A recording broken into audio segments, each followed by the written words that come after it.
বন্ধুরা ভাবুন তো, সমুদ্রের নিচে ২৫০০ বছর ধরে লুকিয়েছিল এক রহস্যময় জাহাজ। না, এটা কোনো সিনেমার গল্প না। সিসিলির উপকূলে ডুবুরিরা এমন এক প্রাচীন জাহাজ খুঁজে পেয়েছে যেটা এতটাই পুরনো যে বিজ্ঞানীরাও নিশ্চিত না এটা আসলে কোনো কাঠ দিয়ে তৈরি হয়েছিল। আর সবচেয়ে অবাক করা বিষয়, জাহাজটা ছিল সমুদ্রের মাত্র ২০ ফুট নিচে। তবুও ২৫ শতাব্দী ধরে কেউ এর খোঁজ পায়নি। আজকের ভিডিওতে আমরা জানব কিভাবে এই হারিয়ে যাওয়া জাহাজ ইতিহাসের এক ভয়ঙ্কর রহস্য উন্মোচন করছে, আর কেন সমুদ্রকে বলা হয় পৃথিবীর সবচেয়ে বড় টাইম ক্যাপসুল। সম্প্রতি পৃথিবীর বিভিন্ন সমুদ্র থেকে উঠে আসছে অনেক হারিয়ে যাওয়া ধন সম্পদের খোঁজ। তবে এখানে সোনা বা মুক্তার কথা বলা হচ্ছে না, এগুলো তার থেকে অনেক বেশি মূল্যবান, কারণ এগুলো লুকিয়ে রেখেছে হাজার বছরের ইতিহাস। ইতালির সিসিলি দ্বীপের কাছে ডুবুরিরা খুঁজে পায় ২৫০০ বছর পুরনো একটি জাহাজের ধ্বংসাবশেষ। অবিশ্বাস্য হলেও সত্যি, এটি ছিল সমুদ্রে মাত্র ২০ ফুট নিচে। কিন্তু প্রশ্ন হলো, এত কম গভীরতায় থাকা সত্ত্বেও এত বছর কেউ এটি দেখতে পেল না কেন? আসলে জাহাজটি খোলা অবস্থায় পড়েছিল না। শত শত বছর ধরে ঝড়, ঢেউ আর সাগরের স্রোত এটিকে বালু ও পাথরের নিচে চাপা দিয়ে দেয়। উপরে থেকে দেখলে মনে হতো সমুদ্রের তলার সাধারণ একটা পাথর। অবশেষে আধুনিক স্ক্যানিং প্রযুক্তি এই রহস্য ভেদ করে। গবেষকরা অত্যাধুনিক সোনার প্রযুক্তি ব্যবহার করে সমুদ্রের নিচে লুকিয়ে থাকা অস্বাভাবিক সরল রেখা ও কাঠামো শনাক্ত করেন, ঠিক যেন প্রযুক্তির সাহায্যে হাইটেক লুকোচুরি খেলা হচ্ছিল। বিশেষজ্ঞদের মতে জাহাজটি তৈরি হয়েছিল খ্রিস্টপূর্ব ৫ম অথবা ৬ষ্ঠ শতকে। সেই সময়ের সিসিলি শুধু আগ্নেয়গিরি মাউন্ট এটনার জন্য বিখ্যাত ছিল না, এটি ছিল পুরো প্রাচীন বিশ্বের অন্যতম গুরুত্বপূর্ণ স্থান। তখন ভূমধ্যসাগর ছিল পৃথিবীর সবচেয়ে ব্যস্ত বাণিজ্য পথ, আর সিসিলি ছিল সেই পথের কেন্দ্রবিন্দু। পূর্ব দিক থেকে গ্রিকরা এসে উপকূল জুড়ে উপনিবেশ গড়ে তোলে। অন্যদিকে পশ্চিম দিক থেকে উত্তর আফ্রিকার কার্থাজিনিয়ানরাও শক্তি বাড়াতে শুরু করে। সিরাকিউজের মতো শহরগুলো হয়ে ওঠে শক্তিশালী নগর রাষ্ট্র। কার্থেজও নিজেদের মিত্র শহরগুলোকে সমর্থন দিচ্ছিল। ফলে শুরু হয় দ্বন্দ্ব, রাজনৈতিক ষড়যন্ত্র, জোট, এমনকি নৌযুদ্ধ। কারণ যে সিসিলিকে নিয়ন্ত্রণ করত সে নিয়ন্ত্রণ করত বাণিজ্য পথ, আর তখন বাণিজ্যই ছিল সবকিছু। অলিভ অয়েল, ওয়াইন, দামি মাটির পাত্র, ধাতু, এসব নিয়েই চলত বিশাল ব্যবসা। গ্রিক ও কার্থাজিনিয়ানদের এই প্রতিযোগিতা চলেছিল প্রায় ৩৫০ বছর। এখন রহস্য আরও গভীর হচ্ছে। এই ডুবে যাওয়া জাহাজটি আসলে কি ছিল? এটা কি যুদ্ধজাহাজ, নাকি ব্যবসায়িক জাহাজ, নাকি সম্পূর্ণ অন্য কিছু? এখনও কেউ নিশ্চিত না। এমনকি প্রত্নতত্ত্ববিদরাও নিশ্চিত নন এটি কোনো ধরনের কাঠ দিয়ে তৈরি হয়েছিল, কারণ এত বছর পানির নিচে থাকার ফলে কাঠ প্রায় নষ্ট হয়ে গেছে। তবে তারা একটি গুরুত্বপূর্ণ বিষয় জানতে পেরেছেন। জাহাজটির কাঠামো তৈরি করা হয়েছিল অত্যন্ত বিরল শেল ফার্স্ট পদ্ধতিতে। সাধারণত জাহাজ বানানোর সময় প্রথমে কাঠের ফ্রেম তৈরি করা হয়, তারপর তার উপর কাঠের তক্তা লাগানো হয়। কিন্তু এই জাহাজে ঠিক উল্টোটা করা হয়েছিল।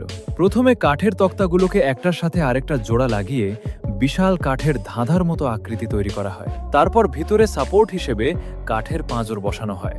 গ্রিক জাহাজ নির্মাণে এই পদ্ধতি খুব অল্প সময়ের জন্য ব্যবহার হয়েছিল, তাই এই জাহাজ ইতিহাসের এক বিরল প্রযুক্তিগত পরীক্ষার প্রমাণ হতে পারে। তবে এখানেই শেষ নয়। ডুবুরিরা আশেপাশে আরও কয়েকটি নোঙরও খুঁজে পান। এর মধ্যে দুটি ছিল লোহার তৈরি, ইংরেজি টি অক্ষরের উল্টো আকৃতির। ধারণা করা হয় এগুলো ৭ম শতকের, অর্থাৎ জাহাজ ডোবার প্রায় ১০০০ বছর পরের। এর মানে সমুদ্রের নিচে এখনও আরও রহস্য লুকিয়ে আছে। এই আবিষ্কার আসলে কাভাকানে প্রজেক্টের অংশ। ২০১৭ সাল থেকে গবেষকরা সিসিলির সমুদ্রতলের ইতিহাস খুঁজে বের করার কাজ চালিয়ে যাচ্ছেন, আর এই রহস্যময় জাহাজ হতে পারে তাদের সবচেয়ে বড় আবিষ্কার। তবে গল্প এখানেই শেষ না। এবার চলুন স্পেনে।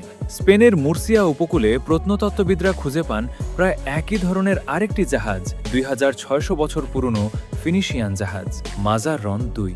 ডুবুরিরা এটি প্রথম খুঁজে পান ১৯৯০-এর দশকে, কিন্তু সঙ্গে সঙ্গে তোলা হয়নি, কারণ প্রত্নতত্ত্ববিদরা অনেক সময় জাহাজকে পানির নিচেই রেখে দেন যদি সেটি নিরাপদ অবস্থায় থাকে, কারণ সরানোর সময় অনেক পুরনো কাঠ ভেঙে যেতে পারে। কিন্তু গত বছর সমুদ্রের বালু সরে যেতে শুরু করলে জাহাজটি ঢেউ ও ক্ষয়ের মুখে পড়ে। তখন গবেষকরা বাধ্য হয়ে এটিকে ধীরে ধীরে তোলেন, একেবারে ডাইনোসরের কঙ্কাল খোঁজার মতো সাবধানে। সবচেয়ে অবাক করার বিষয় হলো, এত পুরনো হওয়া সত্ত্বেও জাহাজটির সামনের অংশ থেকে পেছন পর্যন্ত পর্যন্ত প্রায় অক্ষত ছিল। ফিনিশিয়ানরা ছিল প্রাচীন বিশ্বের কিংবদন্তি নাবিক ও ব্যবসায়ী। রোমান সাম্রাজ্যের আগেই তারা পুরো ভূমধ্য সাগরে বাণিজ্য চালাত। তারা লেবানন থেকে সিডার কাঠ আনত, এছাড়া কাঁচের জিনিসপত্র, ওয়াইন, অলিভ অয়েল এবং সবচেয়ে দামি পণ্য বেগুনি রং বিক্রি করত। এই রং এতটাই দামি ছিল যে শুধুমাত্র ধনীরাই এটি কিনতে পারত। ধারণা করা হয় তারাই প্রথম সমুদ্র যাত্রায় নর্থ স্টার ব্যবহার করেছিল, যার ফলে তারা এমন সমুদ্রপথে চলতে পারত যেখানে অন্যরা যেতে ভয় পেত। এবার চলুন আফ্রিকায়, কেনিয়ার উপকূলে। এখানে প্রত্নতত্ত্ববিদরা হয়তো খুঁজে পেয়েছেন ইতিহাসের অন্যতম বিখ্যাত অভিযাত্রী ভাস্কো দা গামার হারিয়ে যাওয়া জাহাজ। 1498 সালে ভাস্কো দা গামা প্রথম ইউরোপীয় হিসেবে সমুদ্রপথে ভারতে পৌঁছান। এই যাত্রায় ইউরোপ ও এশিয়ার মধ্যে সরাসরি মশলার বাণিজ্য পথ খুলে দেয়, ফলে পর্তুগাল হয়ে ওঠে অত্যন্ত ধনী ও শক্তিশালী। গবেষকদের ধারণা পাওয়া জাহাজটি সাও জর্জে, যা ভাস্কো দা গামার শেষ অভিযানের অংশ ছিল। ইতিহাস অনুযায়ী এটি ঝড়ের মধ্যে কেনিয়ার উপকূলে ডুবে যায়। যদি এটি সত্যি প্রমাণিত হয় তবে এটি ভারত মহাসাগরে থাকা সেই সময়কার হাতে গোনা কয়েকটি পর্তুগিজ জাহাজের একটি হবে। এটা যেন ইতিহাসের হারিয়ে যাওয়া কোনো অধ্যায়ে খুঁজে পাওয়ার মতো। তবে এই জাহাজ এখনও পানির নিচেই আছে। গবেষকরা এটিকে তুলে আনতে চান না, বরং ডুবুরিদের জন্য এটিকে পানির নিচে জাদুঘরে পরিণত করতে চান। এখন যদি ভাবেন এসব আবিষ্কার শুধু পেশাদার গবেষকরাই করতে পারে, তাহলে ভুল ভাবছেন। কারণ পরের আবিষ্কারটি করেছে এক বাবা এবং তার 5 বছরের মেয়ে। যুক্তরাষ্ট্রের উইসকনসিনে মাছ ধরতে গিয়ে তারা খুঁজে পান 1871 সালে হারিয়ে যাওয়া জর্জ এল নিউম্যান নামের একটি কাঠের জাহাজের ধ্বংসাবশেষ। সেই বছর ভয়াবহ পেস্টিগো অগ্নিকাণ্ডের ধোঁয়ার মধ্যে জাহাজটি পথ হারিয়ে ডুবে যায়। এটি ছিল আমেরিকার ইতিহাসের সবচেয়ে ভয়ঙ্কর দাবানল। কিন্তু একই দিনে শিকাগোতে আরেকটি বড় আগুন লাগায়। এই ঘটনার কথা অনেকেই জানে না। 150 বছরেরও বেশি সময় ধরে সবাই ভেবেছিল জাহাজটি চিরতরে হারিয়ে গেছে, কিন্তু সমুদ্রতলের বালু সরে যাওয়ার ফলে অগভীর পানির নিচে আবারও দেখা দেয় এর ধ্বংসাবশেষ। এবার শেষ করার আগে জেনে নেওয়া যাক পৃথিবীর সবচেয়ে পুরনো জাহাজডুবির আবিষ্কার কোনটি। 1970-এর দশকে গ্রিসের ডোকোস দ্বীপের কাছে ডুবুরিরা একটি জাহাজডুবির সন্ধান পান, যা পরে বিশ্বের সবচেয়ে প্রাচীন জাহাজডুবি হিসেবে পরিচিত হয়। যদিও কাঠের জাহাজটি আর টিকে ছিল না, কাঠ, দড়ি সবকিছুই সময়ের সাথে নষ্ট হয়ে গিয়েছিল। তবে যা রয়ে গিয়েছিল তা আরও গুরুত্বপূর্ণ। সমুদ্রতলে ছড়িয়েছিল শত শত মাটির পাত্র, ফুলদানি ও সিরামিক জিনিসপত্র, যেগুলো তৈরি হয়েছিল 2700 থেকে 2200 সালের মধ্যে, অর্থাৎ সেই সময় যখন মিশরের পিরামিড এখনও নির্মাণাধীন ছিল। এছাড়াও পাওয়া যায় পাথরের নোঙর ও শস্য পেশার পাথর, যা প্রমাণ করে মানুষ হাজার হাজার বছর আগেই সমুদ্রপথে বাণিজ্য করত। শেষ পর্যন্ত একটা বিষয় পরিষ্কার, সমুদ্র আসলে মানব ইতিহাসের সবচেয়ে বড় গোপন ভাণ্ডার। এই ডুবে যাওয়া জাহাজগুলো শুধু কাঠ আর ধাতুর টুকরো না, এগুলো বলে দেয় মানুষ কিভাবে বাঁচত, ভ্রমণ করত, যুদ্ধ করত এবং ব্যবসা করত। আর সবচেয়ে রোমাঞ্চকর ব্যাপার হলো আজকের আধুনিক আন্ডার ওয়াটার রোবট ও স্ক্যানিং প্রযুক্তির মাধ্যমে আমরা সমুদ্রের এমন সব রহস্য জানতে পারছি যা আগে কল্পনাও করা যেত না। হয়তো এখনো সমুদ্রের গভীরে লুকিয়ে আছে অসংখ্য হারিয়ে যাওয়া জাহাজ, যাদের প্রত্যেকটির সঙ্গে জড়িয়ে আছে এক একটি বিস্ময়কর সভ্যতার গল্প। বন্ধুরা, আজকের ভিডিওটি এই পর্যন্ত। ভিডিওটি ভালো লাগলে লাইক করে দিন এবং শেয়ার করে দিন আপনার বন্ধুদের সাথে।